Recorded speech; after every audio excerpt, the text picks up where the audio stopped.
नमस्कार, आप देखना शुरू कर चुके हैं कैपिटल टीवी बिहार और मैं आपके साथ सरोज सिंह। चुनाव जैसे जैसे नज़दीक आ रहा है, बहुत सारे गड़े हुए सियासी मुर्दे जो हैं वो उखाड़े जा रहे हैं। ऐसा क्यों हो रहा है? लोग कहते हैं ये चुनाव की फितरत है। जब भी होता है, चुनाव होने वाले होते हैं तो कुछ ऐसे मुद्दे उठाए जाते हैं जो भले ही कालांतर में नेपथ्य में होते हैं, लेकिन वो एक ताने के रूप में, एक वोट बैंक के रूप में सामने लाए जाते हैं कि देखिए फला नेता ने आपके साथ क्या किया था, आपके पार्टी के साथ क्या किया था, तो अब समय आया है इसकी कीमत चुकानी पड़ेगी। तो 2 दिन पहले चिराग पासवान ने एक ट्वीट किया था जिसमें जो प्रकरण चल रहा है ललन सिंह वाला, उस संदर्भ में थी वो बात कि कर्म लौट कर आता है। आपने एक पार्टी को तोड़ने का और अध्यक्ष पद से किसी को हटाने का एक बड़ा गुनाह किया, तो अब आप उसी के शिकार हो गए, क्योंकि कर्म तो लौट के आता ही आता है। तो क्या ये बात सही है? अभी तक तो हम लोग यही जान रहे थे कि चीज़ें ऐसी ही है। जब पार्टी टूटी थी जून 2021 में, तो ये कहा गया था कि दिल्ली में एक साजिश हुई थी जिसमें ललन बाबू भी थे, बीना देवी भी थी और कुछ नेता थे, जिन्होंने एक प्लान बनाया कि पार्टी को अब 2 पार्ट में कर देना ही ठीक रहेगा। तो ये चीज़ें हुई थी, आज तक यही चीज़ें हैं सामने। लेकिन हम आपको बताएं इस स्पेशल स्टोरी में कि एक टीवी चैनल को एक इंटरव्यू दिया ललन सिंह ने। दिल्ली से पटना आने से पहले वो इंटरव्यू हुआ है और उसमें उन्होंने बहुत ही साफ साफ शब्दों में कहा कि लोजपा को तोड़ने में मेरी कोई भूमिका नहीं है। लोजपा टूटी है अपने कारणों से, ललन सिंह का इसमें कोई रोल नहीं है, ये ललन सिंह ने साफ साफ कहा। तो अब क्या होगा जब ललन सिंह खुद कह रहे हैं कि मेरा उसमें कोई रोल नहीं था? जो ये बातें करते हैं कि ललन सिंह भी उसमें शामिल थे, वो पूरी तरह से गलत है। तथ्यों की जानकारी उनके पास नहीं है। किसी पार्टी को तोड़ने ना तोड़ने का मेरा कोई इरादा नहीं होता, ना मेरी पार्टी ऐसा करती है। हाँ, ये जरूर होता है कि जनता दल यूनाइटेड को भाजपा वाले जहां तहां तोड़ने में लगे रहते हैं। उनकी सीटें कैसे कम हो, इसमें किसी को मोहरा बना दिया जाता है। तो उन्होंने मणिपुर का उदाहरण दिया कि कैसे उनके विधायकों को तोड़ के भाजपा में शामिल कराया गया। ललन सिंह ने एक उदाहरण ये भी दिया कि 2020 के चुनाव में एक साजिश रची गई, चिराग को मोहरा बनाया गया और जनता दल यूनाइटेड के कैंडिडेट को हराने के लिए सब यत्न किया गया। उन्होंने कहा कि चुनाव के बाद जनता दल यूनाइटेड के जीते हुए उम्मीदवार और हारे हुए उम्मीदवार सबको पटना बुलाया गया था। नीतीश कुमार भी थे मीटिंग में, हम भी थे, और उस मीटिंग में सारे प्रत्याशियों ने यही कहा कि भाजपा के लोगों ने साथ नहीं दिया। एक भी कार्यकर्ता जदयू के उम्मीदवार के लिए आगे नहीं आया। वो सारे लोग जहां जहां चिराग के प्रत्याशी थे उसके काम में लगे हुए थे, ना कि जनता दल यूनाइटेड के काम में। तो ये जनता दल ये पीड़ा सहती आई है। चवन्नी अठन्नी वाले जो नेता होते हैं उनसे नीतीश कुमार के खिलाफ बयान दिलाया जाता है। जब सरकार बन रही थी तो नीतीश कुमार ने साफ कहा था कि मुझे मुख्यमंत्री नहीं बनना है, हमारी सीटें कम आई है।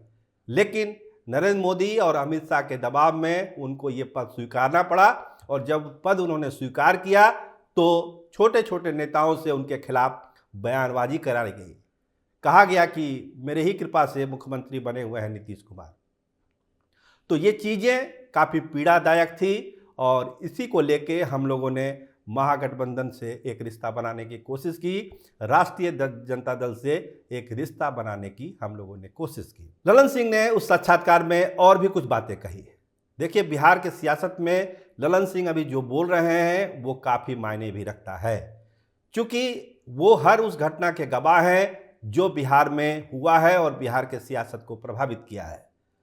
वो कहते हैं कि क्या जरूरत थी, हमारी ही पार्टी को निशाना बनाया गया। जब हम गठबंधन में थे तो गठबंधन धर्म का सम्मान करना चाहिए था। चिराग को एक मोहरा बना के जनता दल यूनाइटेड की सीटें कम की गई। कोशिश की गई कि जनता दल यूनाइटेड सीट ही ना जीत पाए, लेकिन नीतीश कुमार का इतना प्रभाव था, पार्टी का संगठन इतना मजबूत था कि हम लोगों ने बहुत सारी सीटें जीती। कुछ सीटें बहुत ही कम अंतर से हम लोग हार गए।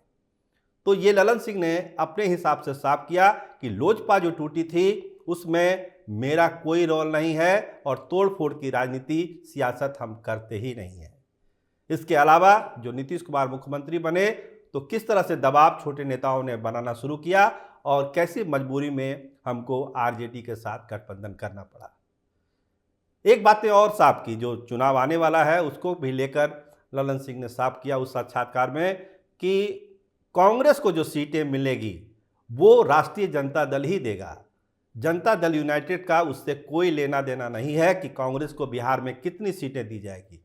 ये देखना करना राष्ट्रीय जनता दल का काम है, क्योंकि हमारा गठबंधन जनता दल यूनाइटेड का गठबंधन जो है वो राष्ट्रीय जनता दल के साथ है, ना कि कांग्रेस के साथ और ना कि वाम दल के साथ। इसलिए ये राजद जाने कि कांग्रेस को कितनी सीटें वो देगा, वाम दल को कितनी सीटें देगा।